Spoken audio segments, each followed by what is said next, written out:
All right. Meghan Murphy coming up. Let's call her up, see what she's got to say. Tell her about getting locked out of Twitter. Auntie. Does this say monitor on down here? Hello? Meghan Murphy. Hey. It's Jim Fannon. How are you? I'm good. You? Good. So, I don't know if it's my Google, but once in a while we get cut in and out. Have you got a good cell signal there? I think so. Does it sound okay on your end? Yeah. Yeah, I've not had problems, so okay. I think it should be good. Once in a while it just gives me kind of a little garble. But Okay, you mind if we go live with this? Sure. So just to be clear, are you do you pre-record and then edit and post, or do you just air it live? I'm being kind of cheeky. I've got a Facebook post up that says, read it out there. MJ is a buddy of mine, Matthew James Blake. He's kind of being my engineer tonight. Let's say radical feminist. What's it say? I don't think it even tags you. Radical feminist. Hang on. Repeatedly locked out of Twitter for saying men are not women. This live video will self-destruct upon completion. Yeah. This live video will So what I'm going to do is I'm going to post it live unedited right now to Facebook from my phone. It's just a shitty it's an iPhone 6. Now and then I'm going to take it down. I'm going to make it private when we're done. The other camera that I've got has got two really good microphones hooked up to it and shooting on an iPhone 7. That will be not edited but uploaded so that the sound quality is good, and it'll go on YouTube. Okay, cool. So I'm not even going to put titles on it. I don't think I'm even going to put it into iMovie this time. I'll just upload it as is. Yeah. So, sorry, where is it on Facebook? I'm looking at your page. Oh, I haven't started the feed yet.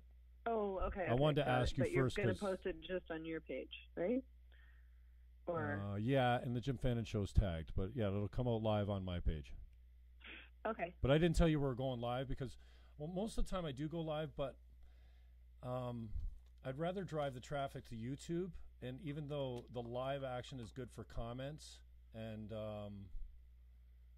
views, I usually get 1,000 views right off the bat if I've got anybody decent on, which is pretty good for me.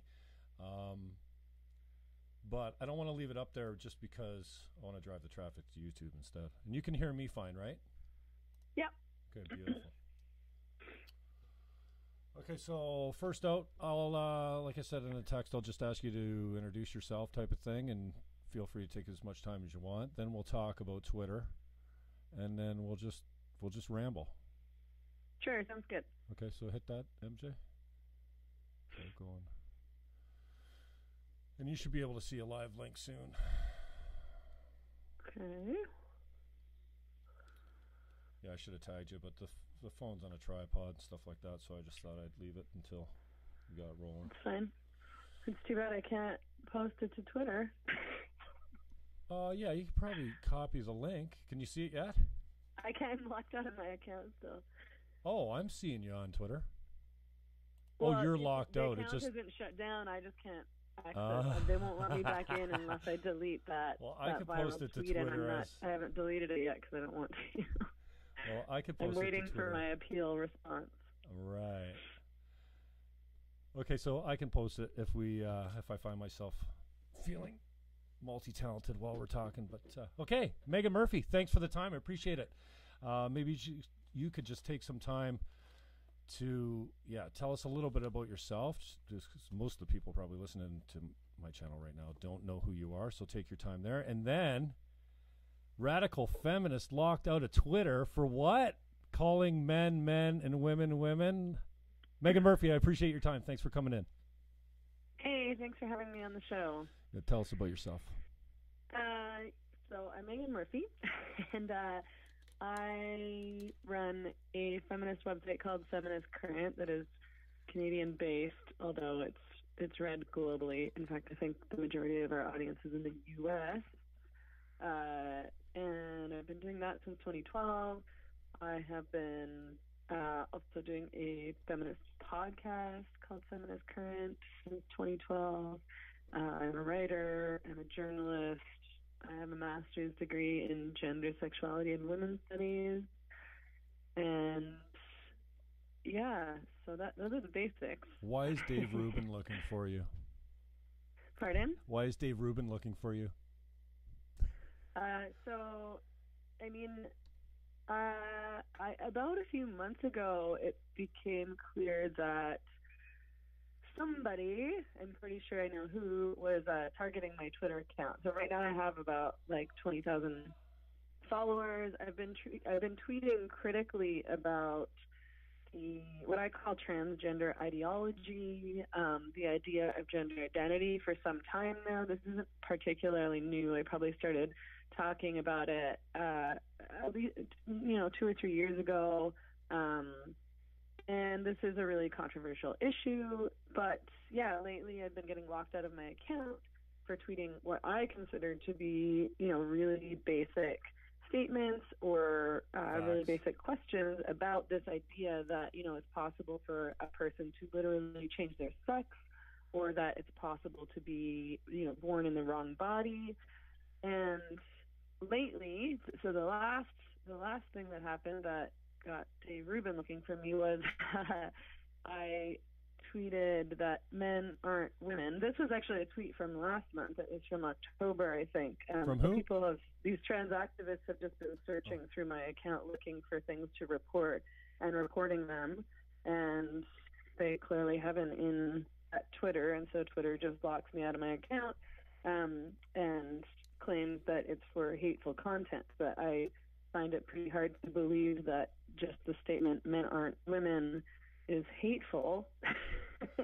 And of course there's no accountability on Twitter then, No. If I've appealed these suspensions and being locked out a number of times, and I get, a forum response back that doesn't explain anything. It just kind of repeats the same thing, saying you broke Twitter rules, and I'm like, what is this rule? Like, is there I haven't seen any rule in your terms that says that you can't say that men aren't women, or that you can't ask questions like, what is a trans woman? What's the difference between a trans woman and a man? No one can answer these questions for me ever. I've asked that question over and over and over again. How do you change sex? What is a trans woman? What does it mean to be transgender? What's the difference between a male and a trans woman? And nobody will answer. I just get accused of whatever. Well, that's the thing about Twitter. That's the thing about Twitter, right? They accuse you of breaking the rules, but they won't tell you what the rules are. So it's pretty one-sided there. So now you kind of alluded when you started telling the story about the spat with Twitter that the ideas were controversial. Just expand on that a little bit for me. What's controversial about what you're saying? Or who's saying it's controversial? Exactly. Who's saying it then? But I mean, today, this is such a recent trend, right? That even 5 years ago it would have been fine to say what I'm saying. I think even a few years ago it would have been fine to say what I'm saying. But now you can't challenge that mantra, trans women are women. All progressive people, all leftists, all feminists are supposed to agree that trans women are literally women, and that if a man declares himself to be a woman, no one's allowed to challenge that.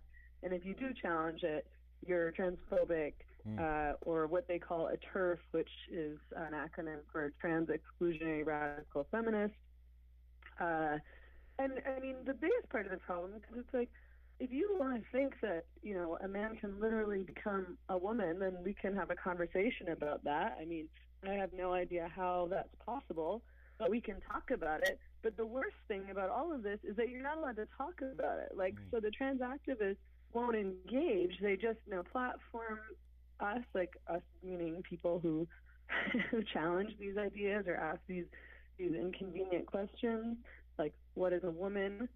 If a woman no longer has a definition, and a man can say he's a woman, what does that mean? Then it means nothing to be a woman, I guess, if it's not attached to having a female body. But we can't even have the debate. The Canadian media won't even acknowledge that this debate exists.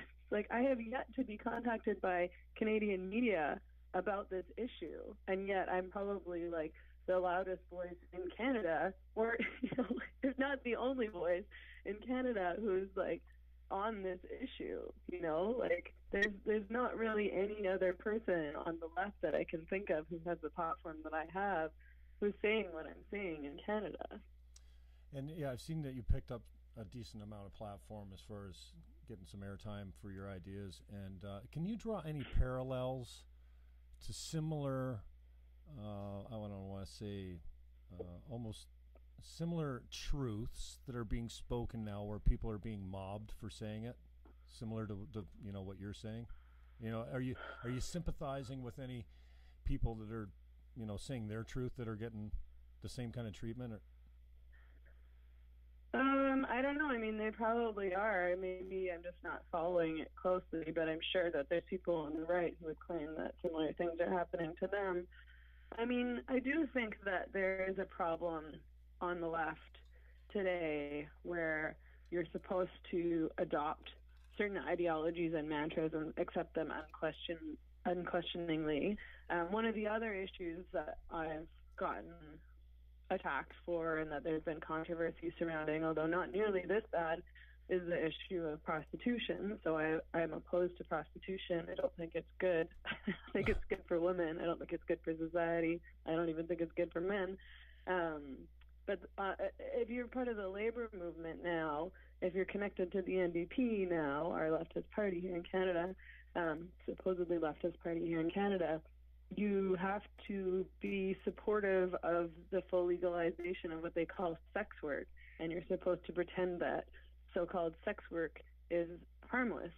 And if you say it's not harmless, if you say that it's exploitative, that it reinforces male dominance, that it's abusive, that men shouldn't have the right to buy sex, then you'll also similarly, there was a big petition launched against me to have me fired from Rabble.ca, which is a Canadian leftist news magazine, I guess you could call it, that I used to work at. I did some editing work for them, and I wrote for them for a long time, and my podcast was over there.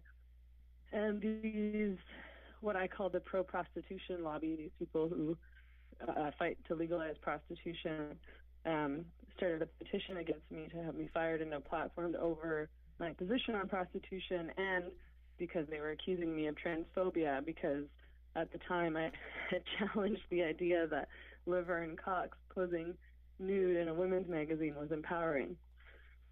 What a horrid thing to say. So, but I think, I see this happening on the left, and it's really frustrating because I'm a lefty. I've been like a long-time labor supporter. I'm a socialist. I'm anti-capitalist. I'm a feminist. I support universal health care. I support social housing. I support universal daycare. But because I'm not going along with these positions that leftists are now supposed to take, they're trying to, blacklist me and turn me into a pariah and ensure that I can't, make a living. Yeah, so I've kind of said this before. It seems like the left is kind of eating itself, and it looks, intersectionality, I don't even think is a word, but it's like the hottest term out there right now. It seems like the more oppressed or, the greater of degree of oppression, the more right you have to eat the people on your side, on the left, above you, because of their... what's the word?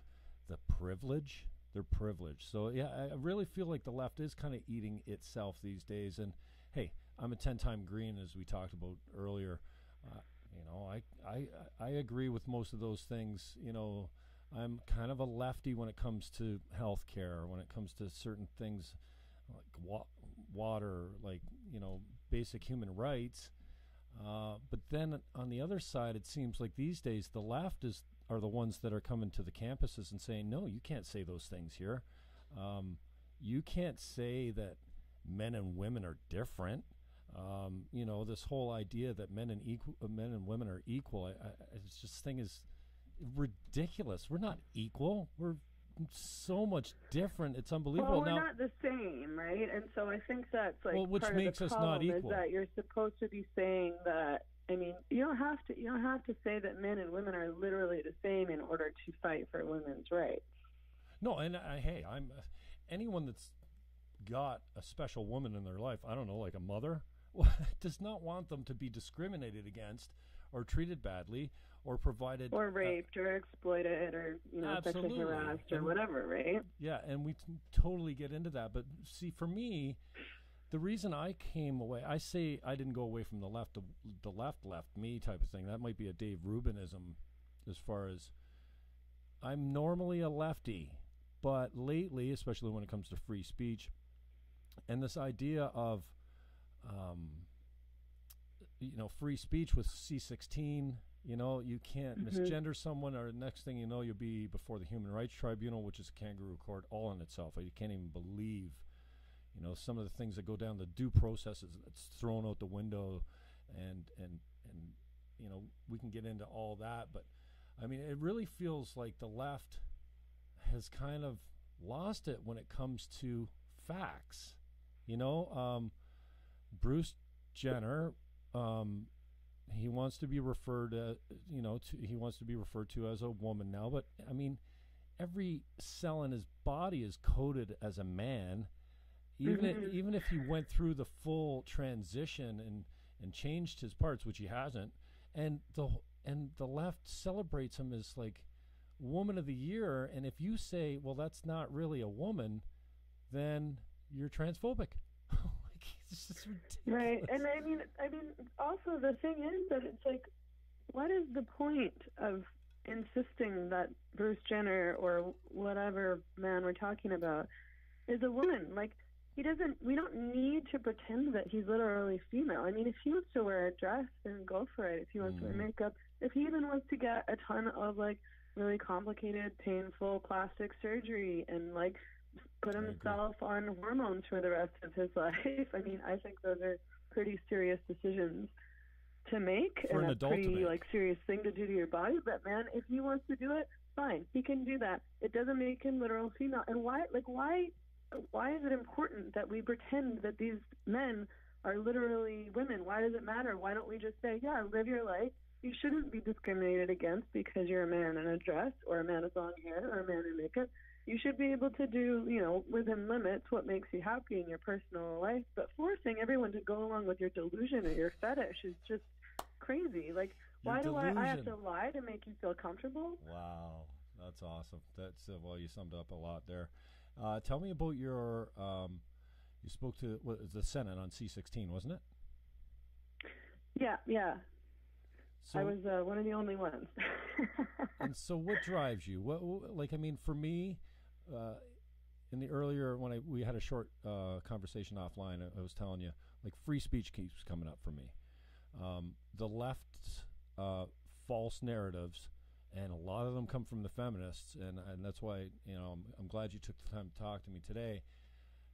The left has a bunch of like false narratives that they're perpetuating, and so I'm just, as a former lefty, I'm looking at these things and saying, not only do I not believe those things, but they're lies that they're perpetuating. And so what was your motivation to go before the hearings on C-16? Was it a free speech issue, or? Well, to me at that time, I felt that Bill C-16, so this gender identity legislation, was going to effectively trump women's rights. So if we start saying that a person's identity is more important than their biology, so we say, like, if you feel like a woman on the inside, whatever that means, you're literally a woman, then that means that men also get to have access to women's spaces. So, like, women's change rooms, women's bathrooms, women's transition houses, women's sports, female prisons. Yes, sports. The sports thing is insane. This thing where men are now being smashing the shit out of women, compete against women. Like, geez. There was an MMA fighter that broke a woman's skull. Yeah. In a fight, like, I don't get it. This guy's been a man his whole life. It's like, are we really going to pretend that men's bodies aren't different? We know that men are stronger in general. Right. Maybe not literally all men, but in general, mostly, yes. Men have different bodies. Like, there's denial of the fact that, the bone densities, they have bigger organs, right? Like, so their heart is women have bigger. Higher like, fat they content. have. They're like muscles are different. Yeah. They're they're stronger than us. They're taller than us. They have literally bigger bones than us. Upper body strength is way bigger too. Now, did I see... A different center of gravity, you know? For sure. Did I see somewhere that you were disputing the difference between men and women's brains? Did you say one time that you thought they were the same? I don't think that there's such a thing as a male brain or a female brain. Well, there definitely is. Just like there's, male bones and male I guess what I mean by testosterone that is that I don't believe that, like, a male brain, like size, like a man's brain is bigger than a woman's brain. Oh, I thought it was the opposite way. But and you know, as far as like bigger. How we're wired, like I think that's pretty complex and not something that I'm necessarily an expert in. I'm not a neuroscientist, but like I think that things like evolution have probably played a role. I also know that like people are shaped by the world around them. Like we're shaped by, you know, how we're raised in society, by socialization, by, you know, like all sorts of things. But what I mean is that I don't believe that men, for example, are inherently less emotional than women or more rational than women. Like these are these common things. So when I talk about gender and gender roles, that's what I'm talking about, these sort of stereotypes and expectations of how women and men should be and what they are that I don't believe are true. Things like, I don't believe, and this is true in my personal experience being around men, that women are more delicate or more emotional or more irrational or necessarily less assertive than men inherently because of some kind of difference in their brain. Have you done are you familiar with the big 5 personality types? Not really. Yeah. It's really interesting because I've been on a deep dive on trying to explain or understand, let's say, because, hey, I'm no genius, but I am curious, intellectually curious. Like I just cannot consume enough information. And the big 5 personality type really, I mean, men and women fall into, you know, pretty predictable categories on the scale. Obviously, we all have a little bit of everything. But I've been on this information drive to kind of explain why the left and right is so different. And the research in men and women, because I think lately, and you know what, you know when you say this is a really strange time we live in, but then you consider that, you know, for the last 100 or 1,000 years, I think everyone of their time was, you know, had a propensity for saying, oh, these are weird times, man. So I think you always think that the times that you're in are kind of weird and they're changing too fast and all this kind of stuff. But I kind of found the answer for the left and right and the men and women just because we're born that way. We fall into a temperament that's biologically determined. You mentioned evolution, absolutely, and by sex, where, you know, just like men have bigger upper body strength, you know, I don't know if I would say that men are less emotional than women. I mean, maybe you don't know the same men that I know. Yeah. Oh no. And I am. Hey, you should try dating my ex-boyfriends. Tell me that. I'm an emotional guy too. And you talk about the norms of society forming who you are. Yeah, it's not cool. I love it when men cry. I think it's brave. I don't plan on trying it anytime soon. But you know, I have got choked up here and there. But you know, women have certain biological needs and tendencies. One, men don't have children, so they don't have that protective that protection. You know, like men are at work the next day handing out cigars. Like women have to stay with the child for 13 years once you to raise have a baby, there's totally like biological things that are going to get you to feel attached to that baby and take care of it. Yeah, for instance, women would just be abandoning their baby. No, but for instance, would you give birth? Like, of course, you're going to be like bonded with that baby in a particular way. So, would you agree with me but then? All women aren't necessarily nurturing at their core. Like, I'm not a very nurturing person. I don't want to have a baby. I don't like babies. I'm not interested in it. And I mean, maybe I'm an anomaly. Shame on you. But like, But I like you nailed dogs. it right on the head. So can we agree that after childbirth, women naturally become more protective and see more threats out in the world because they have a baby to protect? Would you? I think that's possible, Okay. for sure. Yeah. Okay. And that's not a bad thing. No. I mean, of course, it's great for women to bond with their babies and want to protect their kids. And yeah, there's totally like biological reasons for that, obviously. Cool. Now, You want to keep your baby alive. absolutely. I appreciate your time. Meghan Murphy's my guest. Oh, that's my radio guy coming out at me. Like, it says Meghan Murphy right on the thing. You know who I'm talking to. Just to make it light for a minute, we can get back into some really heavy stuff if you don't mind. I appreciate your time. And I got to stop saying that. I just looked at your Twitter to make sure that you were up and running. And down The account's there, but I can't get in. Yeah, I have right. no access to my account right now. I'm locked out. That's because those lefty wingnuts are targeting you, obviously. But I saw down in the corner, you know, where the pictures come up, images. I think let me go there. Something triggered me. It was like one of the most beautiful women in the world, and I can just see it. It's a tiny thumbnail. It's a half-inch high, and I can already tell it's Lisa Bonet. I mean, oh my gosh! Oh, I okay, can't right. even Gotcha. tell you what that picture meant to me years ago. But then, and I almost retweeted it before we came on, and I probably will later.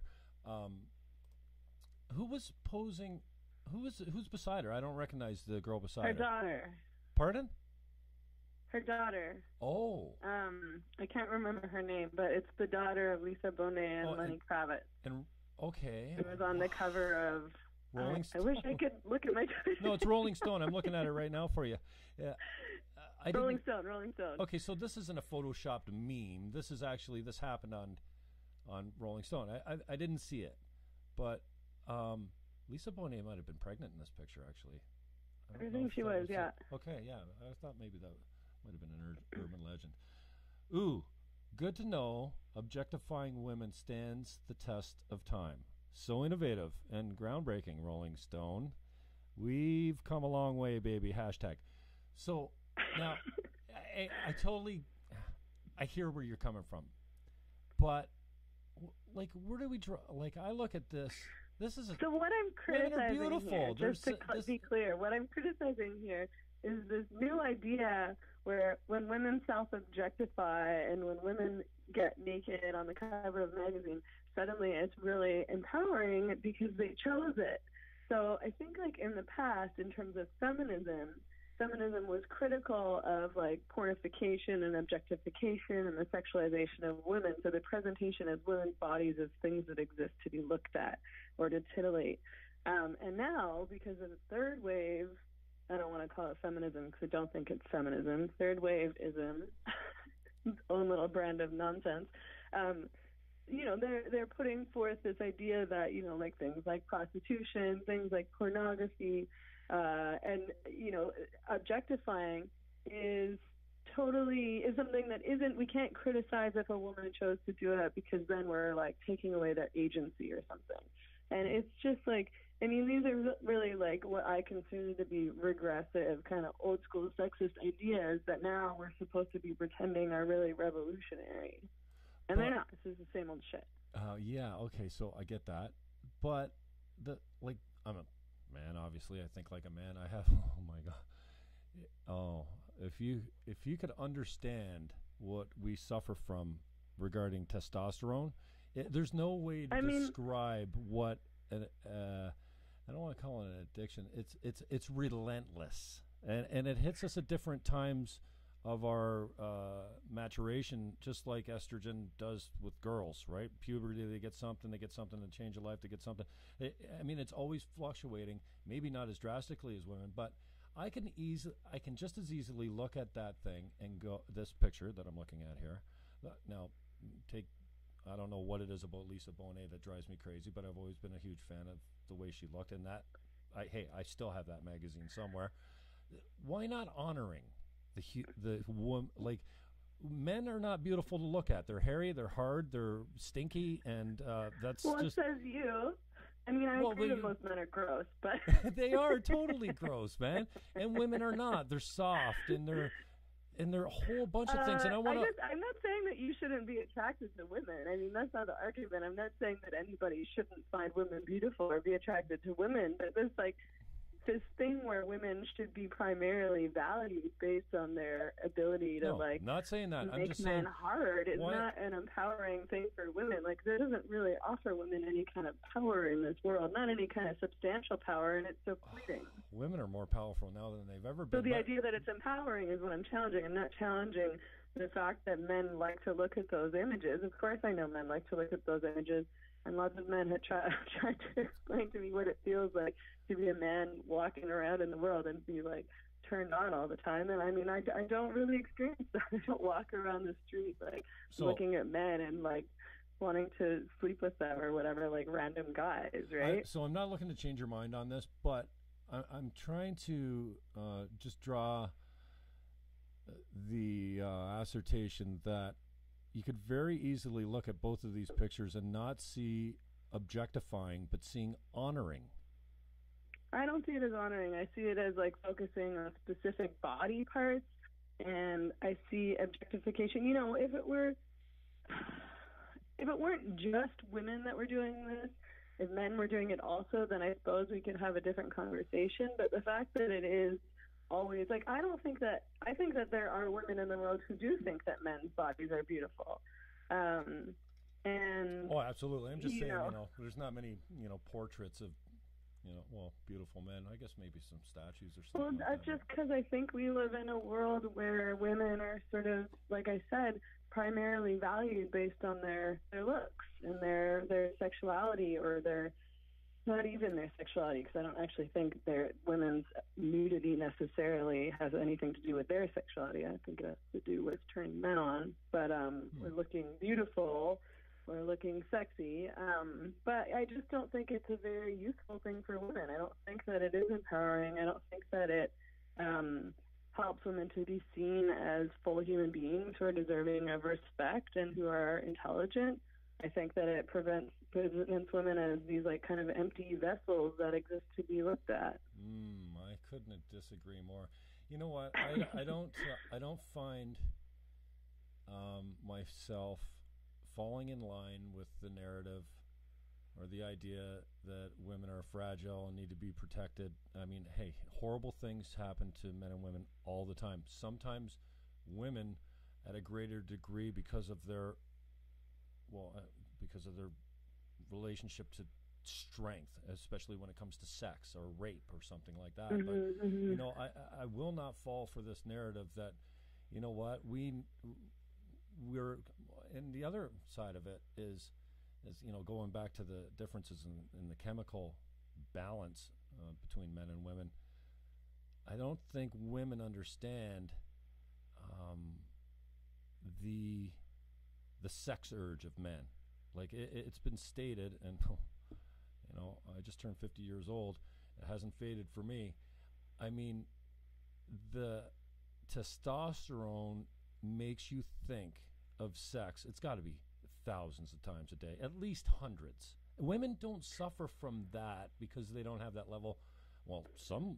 I mean, I think some women do, but like I know women who feel that they do relate to that. But I think that you're probably right that most women. I mean, I don't experience that. Like I said, I don't think most of the women that I know experience that. No. And I have a lot of male friends. I've had lots of boyfriends who talk to me about this. So I do think that there is kind of something different in terms of that libido. Yeah, the slightest of images can set us off. And hey, I got a lot of guy friends, and I think they have a hard time admitting, especially the single ones, that the slightest attention paid to them by a member of the opposite sex sends them into a world that they don't quite understand and not are normally used to, because I don't think a lot of guys, and I think that's why we have a little crossed wires sometimes with the idea that, well, she's hitting on me. No, she might like you. She might be enjoying the conversation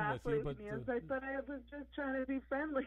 Yeah, having no, a no. conversation with you, and now you think I want to date you. Absolutely. Like the smallest signal of attention makes the majority of men go, hey, there might be something, there might be a chance here or something, blah, blah, blah.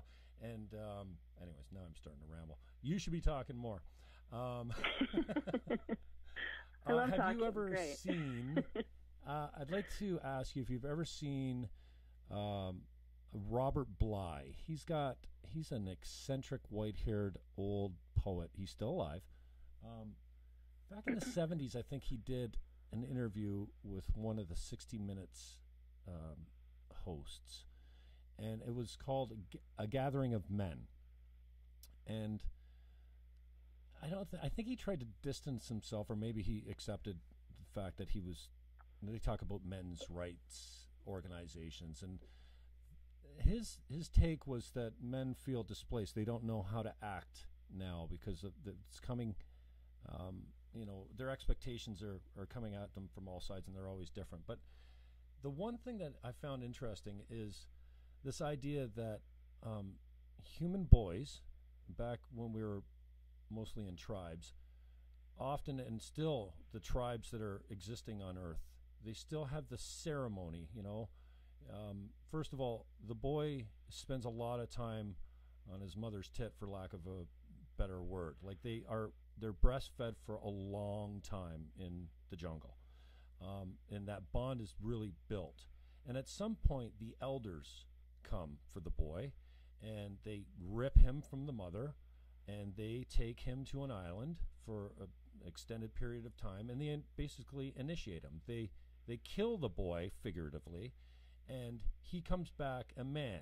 And his idea is that, one, the industrialization, when the man went into the workforce, all he had for the family unit when he came home was like impatience and anger because he'd been at work for 12 hours a day in a coal mine or something, and that boys and men, when they because capitalism's oppressive, right? Okay, we'll get into that. But the idea that when they stood in the field together, that there was this nurturing. So what's to work in a coal mine for 12 hours a day? Nobody. That's not going to make anybody happy. Jeez. No, for sure. But that the idea that when they stood in the field together, plowing fields before the industrialization, before men were forced into the workforce, that boys were fed a nutrient just by standing beside his father, just by being with him. And now men go into the workforce, they come home, they're impatient, they don't have the time, they kind of snap, they're impatient, they're tired, blah, blah, blah. And that relationship has changed. And because that, they've lost the elders in their mentorship group. And that this is why young boys... Yeah, and same thing for women. Like, I think this loss of, like, the fact that we don't respect our elders, that we don't spend much time with people who aren't in our own age group, right? Like, especially in cities, like in urban places, it's like you spend all your time with people who are the exact same age as you for a really long time, and women don't have, like, elder female mentors to guide them or to learn from or whatever, and it's a really, really, really big loss. And I'm sure you could say the same thing about men. I've just thought about it in terms of women more often. Well, and we're only seeing the results of the same thing happening because women, they haven't been forced, but they have been freed up, let's say, to enter the workforce since the 60s and or 70s, when birth control became reliable. One, that freed up women to, make a career a priority if they wanted to. Not all women want to. It's perfectly natural to want to be a mother. Not all women want to, but the idea is that this is why young boys are mentored by gangs now, because they lost the elders in their life, but the boys lost the elders a long time before the girls lost their elders. And I think somebody tells a story about the women all walking up the hill to do the laundry and singing and chanting and bonding and sharing life experience and all this kind of thing. And it wasn't seen. It was just kind of their family obligation. The men were out hunting and gathering and killing things I mean, and I dragging them think back the way to the things are house. set up right now is bad for men and for women. So I think this nuclear family thing is bad. I think people feel really isolated. I feel like people don't have community. I feel like this idea that it's like you're supposed to get married and move into the home, and then your primary relationship is with your husband or your wife, and then you're just kind of locked in this house with your little tiny family and isolated from the rest of the world. That's a great little and then segue. that you have to be at work 5 days a week, like 8 to 12 hours a day. I mean, it's not good. Like, it's not a good setup. It's not healthy for people. It doesn't make people feel fulfilled. People feel tired and stressed and pissed off and exploited all the time. That's a great segue into the nuclear family. You kind of hit on capitalism. I get it. I know the arguments against it. I disagree with them completely. Now I lost my train of thought. What did I say before that? Well, I mean, talking about the nuclear family. Oh yeah. So can we agree? I told you kind of by text before we started here. I'm looking to gain some common ground because I think that I can find all kinds of things to disagree with you with. First of all, capitalism, I think, is the most successful. It's lifted more people out of poverty than anything else, and we can get into that in a little bit. But the idea that also the nuclear family, the triangle of mother, father, and offspring, has been a pretty successful setup for a long time, and I think that it's a successful setup because of capitalism, so we have no other choice, right? Because a woman needs a man around. If she's going to be at home taking care of the kids, then who's going to pay the rent? Like, it's a setup where people are trapped, and then if a woman wants to leave a man, if he's abusive or she's oppressive, or she just doesn't like him anymore, she kind of has very few options unless she's has money. Okay, so would you say that a two-parented, monogamous, committed relationship is more successful than a one-parent home?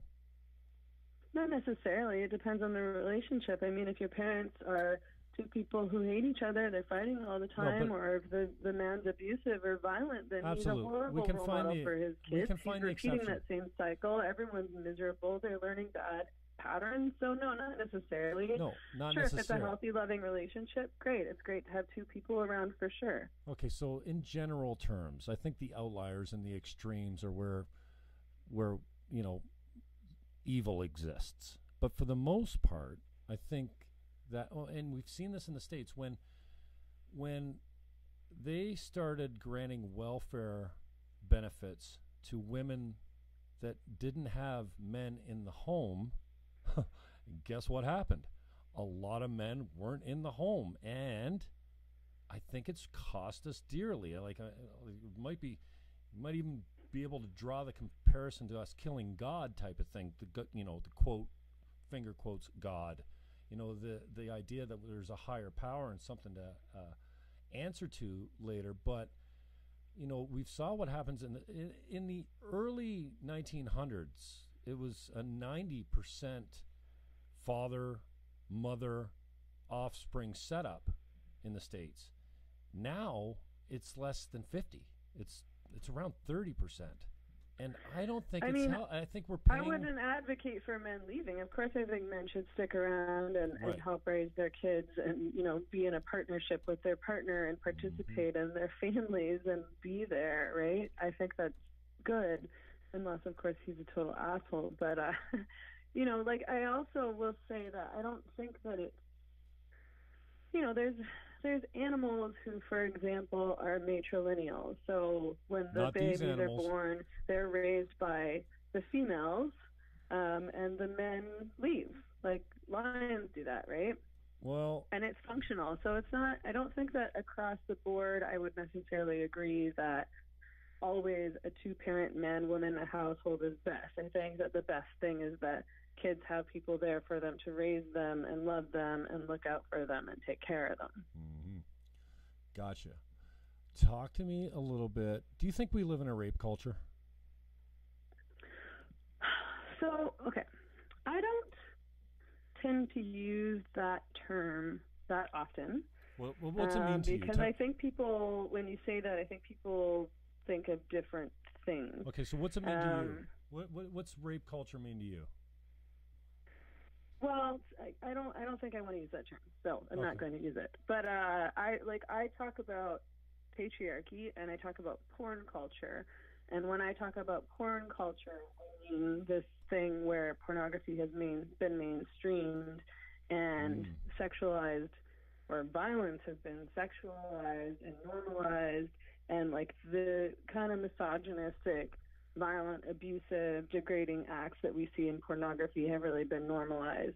And that connects to rape because, of course, in pornography there's lots of gang rape fantasies, and there's a lot of pornography that fetishizes, women crying and being in pain while all these things are being done to them. So I guess that's what I talk about more often than I do rape culture. That said, I do think that what's also been normalized as part of all of this, and within a patriarchal society, is this kind of male entitlement and male aggression, and pressuring women and not wanting to take no for an answer and things like that. That said, I will say that I think that something that I do disagree with, which I haven't talked about very much because it's sort of probably an unpopular thing to say, within feminism, is this sort of painting everything as rape. I think that there's things that are painted as or called sexual assault or rape that are not rape or sexual assault, and it's just this guy being an entitled asshole. And I think it's okay to say, yeah, this guy is a misogynist, this guy's an asshole, this guy was disrespectful to me, this guy didn't pay attention to my feelings, this guy, pressured me. And I don't think that it's necessary in order to be critical of that to call it rape. I think that's a problem. It's like, you want to send this guy to jail because he acted like a dick? Like, we need to draw a line somewhere. Mm-hmm.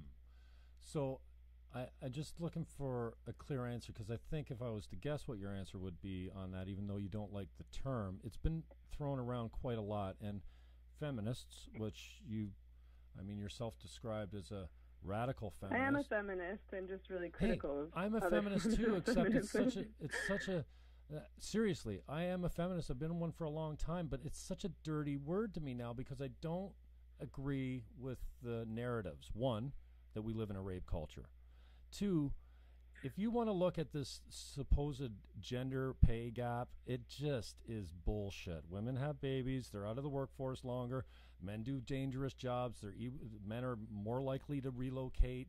They have this unbelievable dedication to having a bigger check than the guy next to him, not held by women, not most women. Again, stereotypes are there for a reason, type of thing. So, I'm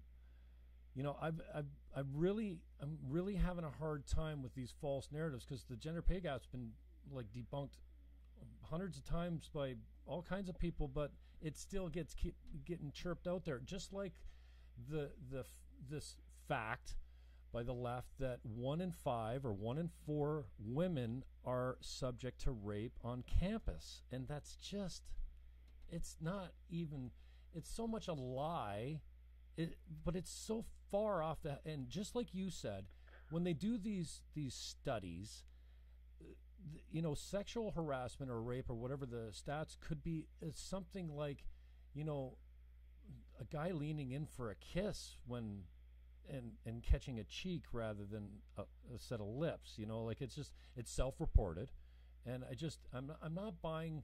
We punish rapists viciously, and now men are more vulnerable against. Most rapists don't end up in jail, right? Like, most men who actually do rape. That's a whole other. Don't end up in jail and aren't charged. But I do think that it's important that we don't exaggerate. I don't think that we need to exaggerate or stretch the truth or categorize things as rape that aren't rape in order to criticize men's behavior or to criticize men's violence. Men are, of course, more violent than women. Men perpetrate most violent crimes and are responsible for most rapes.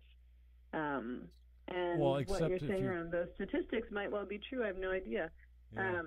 But I think that, I think that rapes do happen on campus, and I think that men's behavior in terms of sex and how they approach sex, how they treat women, really does need to be criticized either way. I gotcha. Okay. So we talked about a couple things. We kind of danced around a little bit. The patriarchy and capitalism. So give me...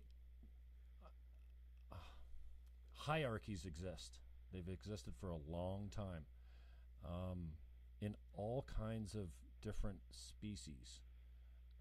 I'm not opposed to hierarchy. I just want to make that clear because I actually disagree with people who say that they oppose all hierarchies. I don't think hierarchy is necessarily a bad thing. I think that we should have hierarchies, in fact, because I think that we need wise women and we need elders, and we have no respect for our elder women in society in particular. But, I mean, I think it's crazy that it's like, what, we're supposed to treat like an 18-year-old with the same respect as a 60-year-old? Like, right. 18-year-olds are idiots. I guess I was an idiot when I was 18. I'm not insulting other 18-year-olds. I was an idiot, like, okay, so naturally you have more knowledge when you're older, and I think that some people should be in positions of power. Right. Or leadership, at least. We need leaders, God. So my assertion would be that there's not a law, there's not a corporate policy in Western society right now that oppresses women. Would you take issue with that statement?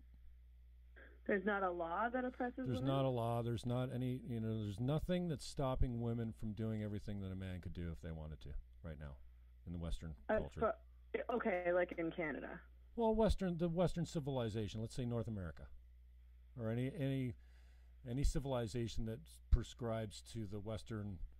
I mean, Western civilization has a strong influence of Christianity in it. Like, don't kill, don't rape. I think that at this point in the West, legislation is not the biggest problem. I think that the biggest problem, I think that the things that oppress women in our society are more about, they're just kind of more subtle. They're not overt. But, I mean, of course, it's also worth noting that in the U.S., there are still a lot of women who don't have access to abortion. So that's a law that I consider oppressive to women, because I think women should be able to choose whether or not they give birth. Okay, so would you agree on that point then, that you're prioritizing life and saying that the host... I'm prioritizing real live women over a fertilized egg. Well, so would you not agree that when conception takes place, that's when life is conceived? I mean, I think that an egg is not a fetus. A fertilized egg is not a fetus. That's not... No, but it's a life. And I don't think that women are... I don't think women should... I mean, giving birth is a big freaking deal. It's not nothing. It changes your whole life. It changes your body. Really? You think? It can be really dangerous. And if a woman doesn't have, if she doesn't want to have a kid, if she doesn't have the means to have a kid, and then the state's not going to support her, is the state going to force her to give birth and then not help her out financially? She doesn't have the money to raise a kid and she doesn't want to. She shouldn't have to. I mean, I'm going to prioritize real live human women over a fertilized egg. Okay, so when's life start for you then? Once the baby is born. Wow. So you can have a 9-month abortion. No, you can be 9 months pregnant. Argument. You can roll up to a clinic in Canada and say, take this thing out and flush it down the drain. I still think that a woman's life is more important than an unborn fetus. Okay, so you're prioritizing the life of the host, the woman, the bearer of another life, but you will agree that it's another life. No, well, actually, you won't agree. You don't think it's a life until it comes out of the... So, but you just said, but it's not a life until it's born or delivered. I say that when those two eggs, when the egg and the sperm come together, that is the start of a new being. No, and from there ridiculous, until birth... because that happens all the time, and you're not even aware of it because it just disappears. I mean, then you're just arguing against any kind of birth control. What if I take a morning after pill? Is that the same as aborting a baby? Well, it's not the same as aborting a baby at 9 months, but you are. I'm not suggesting that people. No, and I'm not saying that you would, months, but you are technically, if they're, in my opinion, life starts at conception. So if you take the morning after pill and there was conception, then you are ending a life. So you think these 12-year-old girls who like get raped by their grandfathers or whatever in the Dominican Republic should be forced to give birth? Do you know how uncommon that stat is? But it happens. So rarely. Because of abortion laws. It's not as rare. But it happens. Yes. But would you make an exception for those girls? I'm not sure. I think you have to come down either. I mean, it's not healthy for a 12-year-old girl to give birth. Goodness. Well, that's pretty dangerous, right? But I don't want to take the debate down the rabbit hole of extremism that very rarely happens. We talked about transgenderism or gender dysphoria. I mean, this sounds like, I didn't know this, but I just heard that there is a condition, there's a medical condition, I don't know what it's called, but some people actually believe that they should only have one arm. And so if they walked into a doctor's office and they said, take my arm off because I identify as a one-armed human being, they would classify them with this mental disorder. And and it's like, it's the same thing, and I don't know why people aren't pretending it's the same thing. Same thing as like a white person who like thinks that they're a black person. I can't identify as a like, 5 foot tall obviously Chinese you're woman. Deluded.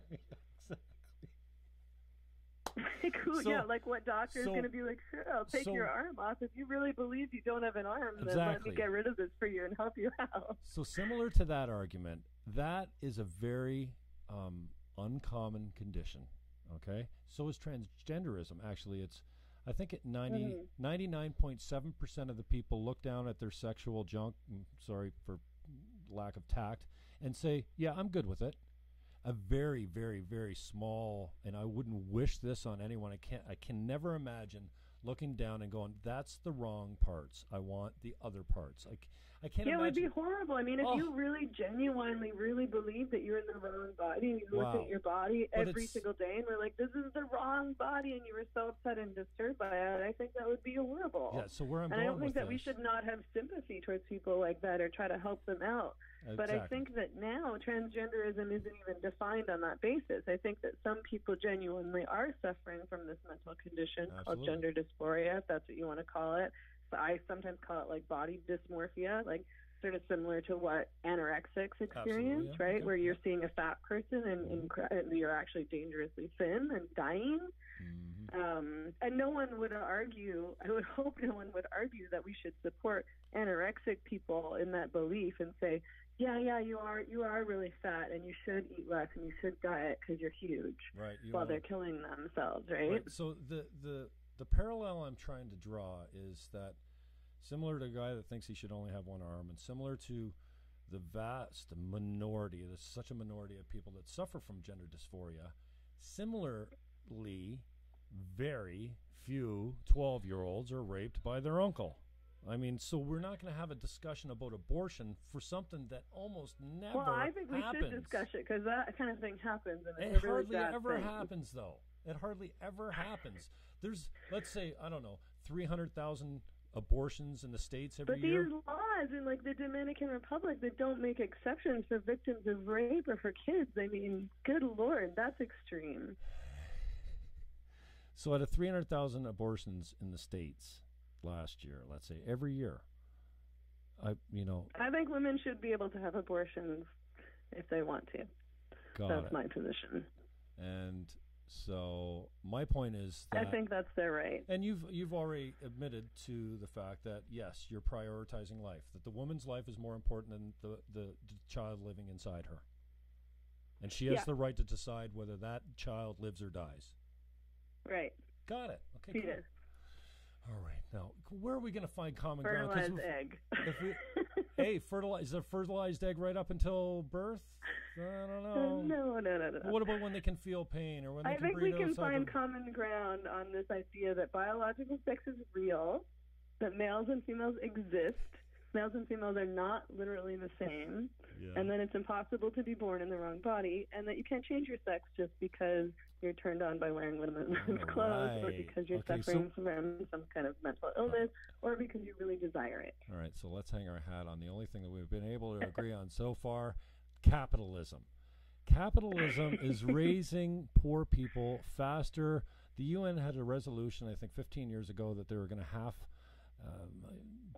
world poverty in 12 years or something, and in 10 years it was accomplished. Like, capitalism is responsible for lifting more people out of poverty than anything else. Also, I think capitalism also is the most effective tool to this egalitarianism that is so sought after. Like, you know, you're a socialist, but socialists so I don't think that anybody should record. Not have a home, or not have access to food, or not have access to health care. I think that it's crazy that in the U.S. people have to go into tens of thousands of dollars of debt if they get sick. I mean, that's inhumane. I think that it's inhumane that any person should have to live outside and suffer and not have access to healthy food and the care that they need. So, socialism good, capitalism bad. You're an anti-capitalist. You are the victim, and I say victim pejoratively. Is that the right term? In quotes, of a capitalistic society. You live a pretty damn good life in a capitalistic society. I don't call myself a victim of a capitalist society. Certainly there's people who are worse off than me. No, I mean, you are the beneficial victim. I'm in a different victim. position than other people because I'm working class. So, you know, I don't own property. So I'm subject to the whims of my landlord in a very expensive city here in Vancouver. But don't you think that capitalism is less prone to tyrannical control than socialism? I mean, socialism doesn't have a very good track record, right? Well, not really, because now we live in a society where, like, a few people own most of the majority of the wealth, and where corporations are free to continue making as much money as possible without any concern for the people they exploit in order to make those profits. So then wealth redistribution? Like, corporations control a whole lot of stuff in our society, and I mean, I think that can become pretty tyrannical. Absolutely, it can. So, I guess you're. I mean, here we have Twitter, a huge company, deciding what people are allowed to say. Well, that's a private company, though, too, right? I mean, a private company has the right to do whatever they want, and hey, I'm on your side with free speech, but you know, it's a private company. YouTube's doing the same thing right now. It's a private company, but they advertise themselves as sort of like, they present themselves as this space for people to talk and debate and to communicate and to share information and ideas. That's the point of Twitter, right? This conversation could get me shut down from YouTube just by having a casual conversation with someone I've never met, never spoken to, know very little about, was attracted to because of, I'm not sure who tweeted it out first, but I was moved to action when Dave Rubin said, "Can we talk?" And you're like, "Yeah." And I'm like, "Okay, Jim Fannon Show. Well, I want to talk to you too." And you're very generous about saying, "No problem." So I appreciate that. But I mean, I like talking to people. I think it's so crazy that people don't want to talk to each other. Like, I'm not, like, I think I said to you earlier, I'm not afraid of opinions that I don't like or disagree with. It doesn't make me feel offended or hurt. Like, people can disagree with me as much as they want, and I think that having these debates in general is good. I mean, yeah, we should draw the line when people are literally inciting genocide or literal violence, but I mean, Amen. Opinions, no matter how wrong you might think they are, how abhorrent you think they are, no matter how different they are than you, opinions aren't bad. And I genuinely think that if we were having more public debate and more public conversations, we'd be better off. For sure. Now, also, I will kind of draw your attention to the fact that, for the most part, if you look at a distribution on a graph, the bell curve, the fat part of it, I mean, 95% of us are in there, and we kind of subscribe to the same values. It's the wingnuts out on the extremes that have the loudest voices right now, and I think they've convinced the moderate middle, the majority, the vast majority of us in the middle, that these extremists on the end actually have a majority because CNN gives them a platform or whoever gives them a platform. But also, I think the idea that, society suffers from some ills. And when things are not working, solutions come from the extremes mostly from people that are thought as radical, extremist, crazy people, jailed. And then, eventually the moderate middle goes, no, wait a second. Maybe that wacko that's in jail actually had a point. I mean, he'd be dead by then, but eventually we come around. If a solution works for us, we come around. But those solutions are mostly born on the extremes. Have you ever given that consideration? That sometimes the extreme radicals sometimes are the ones that bring the solution to the party that helps mankind be better? I mean, people kind? Possibly. I think I'd need a more specific example to be able to respond. But I mean, because I'm not sure exactly who you're referring to when you're talking about the extremists, because I consider like trans activists to be kind of extremists, like these people who are going around bullying everybody into adopting this, like, their religion, like their dogma, right? Like this irrational, incoherent ideology that they're forcing down people's throats and now threatening to criminalize anyone who disagrees and calling it hate speech or hate crime to call a man instead of a woman if he wants you to call him a woman. So I guess I'm not, exactly sure who we're talking about here. So we talked about oppression a little bit. I really appreciate your time. I'm going to wrap it up soon because I know it's getting late for me. I've been so excited to talk to you today, but 2 hours or 3 hours that I had in anticipation had me wound tight as a drum. I want to just bring this up as something for you to ponder. I mean, I already told you, I don't think women are weak and need to be protected, although, the man traditionally, once the woman gave birth, was there to kill food and protect the family. I mean, so don't you think that we're all oppressed in one way or another? Men certainly commit suicide in way more successful campaigns than women do. I think we are all kind of oppressed in one way or another, and I do think that has a lot to do with capitalism, because I think that working class people really do suffer, and I think their lives are kind of stolen from them.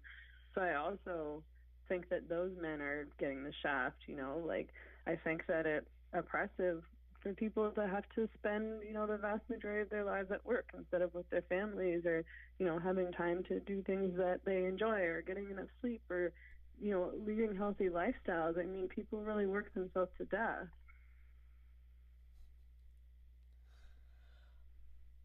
Meghan Murphy, I really appreciate your time. How can people get a hold of you if they want to support? Well, I guess they can. Hopefully I'll get back on Twitter at some point. You're still on Facebook. I'm Facebook I'm on Living Facebook this right under now. Meghan Murphy. I'm on Twitter at Meghan E. Murphy. My website is feministcurrent.com, so if people want to email me, they can email me through the contact form at feministcurrent.com, or they can email me at megan@feministcurrent.com. And I did edit the post here. I added your name to it. I don't know if you got that on Facebook now. But I did see it, yeah. You should be able to share it, I think. And, okay. I appreciate your time. I hope you get some more pub for this. I hope Ruben picks you up and Crowder picks you up and Shapiro. Oh, I'd love to see you go on with Shapiro. I'm not sure that. Yeah, I'd do that.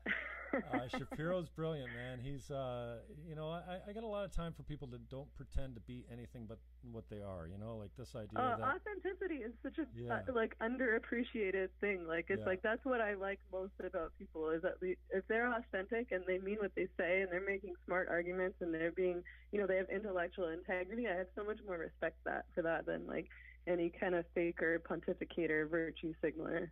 Even if I disagree with these people on most issues. We didn't even get into. I'm glad you brought that up. We didn't even talk about Justin Trudeau. Speaking of virtue signaling, lefty wacko. What a douche. And I was so hopeful. The naivety of me watching him walk his cabinet down, whatever Rideau Boulevard or whatever the hell it's called, going to Parliament Hill or whatever. It's Parliament Hill. They're going to the house. What? And actually having hope and thinking, oh, it's a new day. Well, Harper was unbelievable. I was happy when Trudeau won, and then he just turned out to be kind of useless and cowardly, I thought. Well, the quota system. You know, if you have a vagina, you're going to be in the cabinet because it's 2016, and that's the way it goes. I'm like, you know what? Let's just put the best person in the job. But even then, I was hopeful that it would work out and that we were going down. I want humanity to be a better place for my child whenever it gets here, type of thing. Same. For basic... Hey, that's something we have in common. No, we don't have that in common because I'm still convinced that I will have a child and you hate children, so we're not... I don't hate all children, I just don't like most of them. And I don't want one living in my house. I love them. I get in staring contests with them at the grocery store. I say hi to them before their mothers or fathers. Always, always, always. Kids, I love them to bits. But this... There you go. You're more nurturing than I am. Maybe you have a woman trapped inside your body. Higher estrogen levels.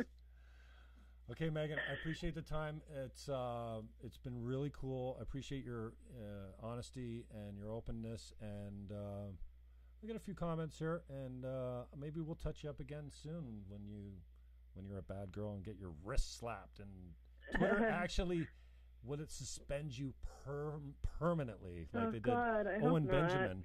I think they're trying to, but I hope not. I think Owen Benjamin got suspended permanently for racist slurs because he wrote a comedic song using the N-word. But have you seen the Hodge twins? These two black guys? No.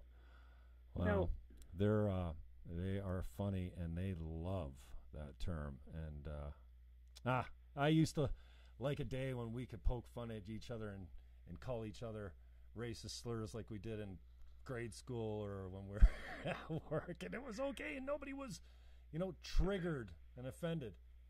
I mean, I don't think it's really necessary to use racist slurs, but I will. I'm just thinking people are way too uptight about it. Concede that people are overly sensitive. MJ, my producer fell asleep on me. What a guy. All right, Meghan, we're going to cut you loose. I appreciate the time. Let's stay in touch, and good luck. Let me know if I can help you out on your journey. Yeah, thanks for having me on. It was good to talk to you. Yeah, appreciate talking to you, too. Okay, ciao. Bye-bye. Talk soon. Meghan Murphy, my guest. That was pretty cool. I don't know. I wanted to have her on. And what do you know? It seems like we came to a couple agreements on nothing. Absolutely nothing. Anyway, you know how to get a hold of me. You can you can subscribe, you can hit the notification button. Hey, Facebook, I'm turning you off, and I'm gonna hide this video because, well, we've got a better video over here with the mipes. No, Meghan, you're fine. If you're still watching, you didn't hang up on me. You're all good. We said goodbye, and I'm still talking. It's my show. Beat it. She just texted me. Did I hang up on you? No, you didn't. We're good. And so this will be up on Facebook. Thanks for listening. John Pantalon, 50 himself. He's glad he doesn't have any kids. I don't have any kids walking around, but there's still hope for me. A lot of people joined in here, so I appreciate you guys checking it out. And I'm going to hide this video. I should turn the video. Can you hear MJ? Can you hear MJ snoring? Okay, we're going to sign off. We'll talk to you later. My engineer is going to fall asleep on me.